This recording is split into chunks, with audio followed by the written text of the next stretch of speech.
A deal for Joshua Zirkzee is getting close as Manchester United as well is hoping that Leny Yoro will give them a positive response. Meanwhile, Casemiro is in his last days as a Manchester United player as big deals from Saudi are progressing. I've got a little update about a new player who is available until a specific time, but according to Ben Jacobs, United are also among the clubs monitoring him. Welcome to the United Hotspot, guys.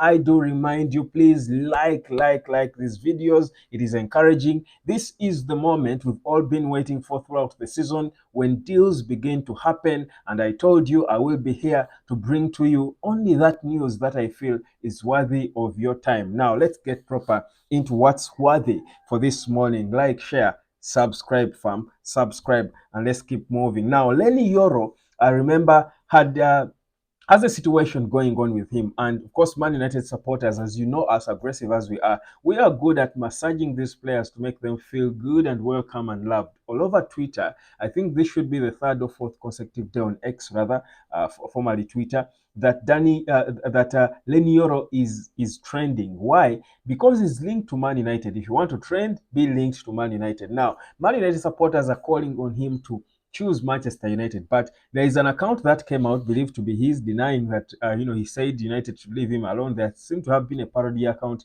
that seemed to suggest that he didn't want United at all. But here's the thing: the situation with Leny Yoro is quite interesting, and you would understand the kid. His dream club, like many players would expect, is to play for Real Madrid. And he has got the talent. No wonder he has attracted Real Madrid. In fact, it is now revealed that Real Madrid approached Leny Yoro before Manchester United. They have been monitoring him for a long time, and months before, they approached the player and sold to him their project as Real Madrid, and he was excited and he waited on them. Now, along the way, Manchester United comes into the equation. What does Manchester United do? They go to the club, Lille. Real Madrid, meanwhile, did not go to Lille. So Man United go to Lille and they convinced them that we are going to pay a decent amount of money, an amount that they don't think Real Madrid were clear are not willing to meet. United are saying we can pay 50 million euros and give you 10 million euros more in add-ons for Leny Yoro. Lille had never expected this to come. They just accepted and said yes. So the Lille president wants to sell to Man United. Meanwhile, Leny Yoro was earlier confused by his dream club, Real Madrid, saying, you wait on us, we are coming for you. And they're not going to pay him as much money as Man United would want to pay him. They're not going to pay for him as much. They are saying actually they are only going to pay about £30 million for him and at their time. So the player was given a promise. Real Madrid are counting on the player's desire to play for Real Madrid or to play for them. And they think because of that, he should be patient and take any offer they offer him because it will be a dream come true for him. They expect themselves to be a bigger club than Man United. Yet Lille are saying, we want money. Man United is giving us more money. So that's the confusion. So it's not really a one-day event. That's why it could drag on and drag on a bit. But the option of Real Madrid, I think, is to try and test the players' resolve, really. Because if they say they have him in their plans, but it's not something they want to expedite, it's not they're not in a rush. They could as well wait until he becomes a free agent at the end of next season. It means to them they are they trust how they convinced him on the player's side. So players can wait. He could choose to wait for them. It's Real Madrid anyway, guys. It's Real Madrid.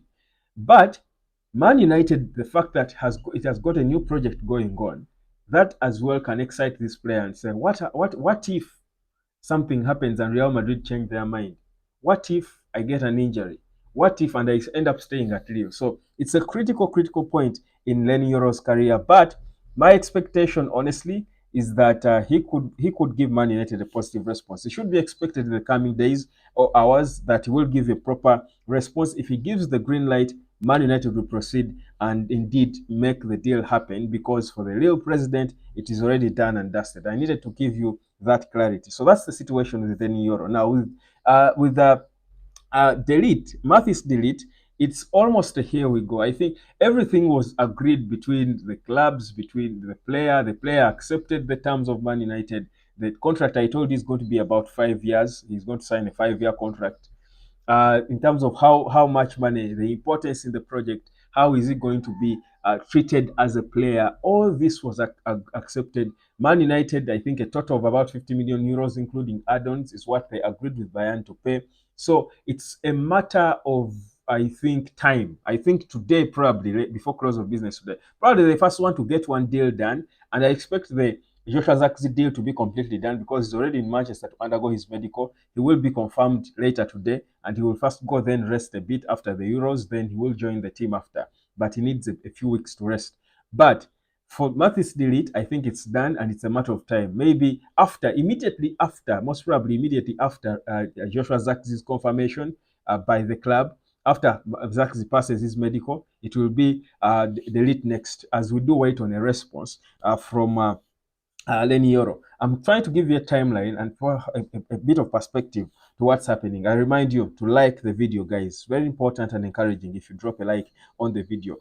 Then Casemiro, guys. Casemiro is the other player. United, we know, is hoping to get Manuel Ugarte, but Ugarte's arrival is partly dependent on Casemiro's departure. I don't see Man United making the official bid for Ugarte before Casemiro's departure is confirmed, before they confirm that a Saudi club is going to take Casemiro. Now, remember, when it comes to Casemiro, he made it clear. Of course, even the club want to respect him as a big player who had a long contract still running. They are saying he wants to go there on his terms, and he's taking time to understand the best offer from Saudi and the best terms for him. And even for Man United, because the best terms for Casemiro would also inadvertently be the best terms probably for Manchester United. So that's a bit of what we're waiting for. But I think there are no issues. I think both parties, Casemiro and Man United, have agreed that the player has got to move on, but respectfully, and he's also willing to bring in some money for the club that could finance some of the deals we are trying to make. So Casemiro's deal is also something we need to monitor. Very soon, we could be hearing a confirmation about Casemiro's departure to Saudi. So there are options. About 2 or 3 clubs are interested in him, Al Nassr inclusive. I told you this way back before. I think I was in Ethiopia. I do recall at the time I dropped that video. I told you Casemiro is wanted. Cristiano Ronaldo convinced Casemiro to join him. And for some reason, you people did not really give this video time. I think I'm going to tag it on this video. It will be on this video. You will see it on the card of this video. So Casemiro is most likely for me, I think, going to join Al Nassr. Most likely, he might join Cristiano one more time. Now, finally, there is a new player, according to Ben Jacobs, that Man United might be among the clubs interested. Of course, we know already clubs like Liverpool. We know Man City was, I think they dropped off. So is Arsenal.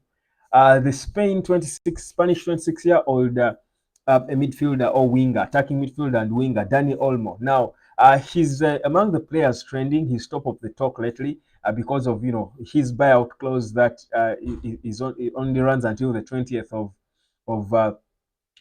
of this month, and he has been asked about it, and he seems to want to move as well. In fact, he says, in interviews he's been dropping lately, he said it's a good feeling to be linked to several big clubs, but he says they know what to do if they want me. If it goes past the July 20th, it's going to be difficult, so they know what to do. So clubs should be moving fast to try and get him, and then the negotiations will be tougher because right now his buyout clause is about 60 million euros,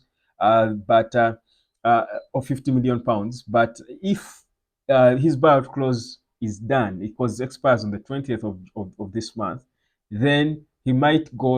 Leipzig might want to hold on for about 60 or 70. So it will become a bit more because of his performance at the Euros. The 3 games he's played, scoring an important goal. He's proved to be an important player and quite another exciting talent that we've really managed to see at these ongoing Euros. So Dani Olmo is the other player who is coming up in talks concerning Man United because he can play as an inverted winger, coming on, dropping in from the right, then cuts in.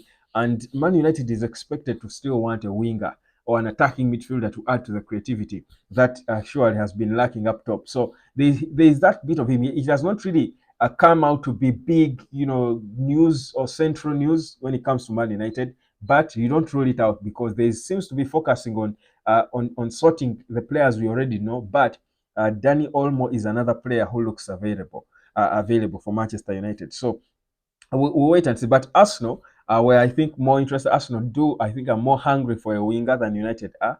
So is Chelsea. I think they seem to want him, but Enzo Maresca is yet perhaps to sanction that because Chelsea, I think, are not for expensive players in this window. They want to just sign for the future. That's why they brought in a manager who is good with young kids. Dani Olmo is 26, so that's not really young, but it also needs some bit of balance in terms of experience in the team. But so basically, that's where we are when it comes to Man United and the transfer talk. Drop down your comment and let me know your 2 cents about the progress of our deals and whether or not you think we are moving or headed in the right direction. But for now, that's where we are. The next Here We Go is most likely going to be Mathis Delete. Then Yoro, I lucky feel he could join us. He could accept to join Manchester United. So that's the situation. Remember, the preseason is on, and the manager made it clear that, of course, we are training in a new space. The ladies' space is where we are training, as they are working on the first team facility, which will take about a year for the whole stretch of the season. And then we know that so many things are changing around the team. Erik ten Hag himself seemed, in his first interview upon return, seemed to be refreshed and happy about the progress he saw. So it's interesting, but. Ah, today's has started. A new day has begun. Joshua Zirkzee has started with his medical. As I speak now, his medical is ongoing. That's how the day has started. And this usually doesn't take long. Later on, we shall be getting pictures and images. Of course, the report from the medical, it could go bad. I hope it doesn't. Most likely it won't. But he has started his day today with his medical. And we're expecting him to be confirmed by the club later today, and then he will get back to either Netherlands or wherever he wants to go on holiday as he puts his mind right to come and join the biggest football club in the world. Like, share, subscribe, drop a comment, and let me catch you later, fam. Peace, love, and harmony.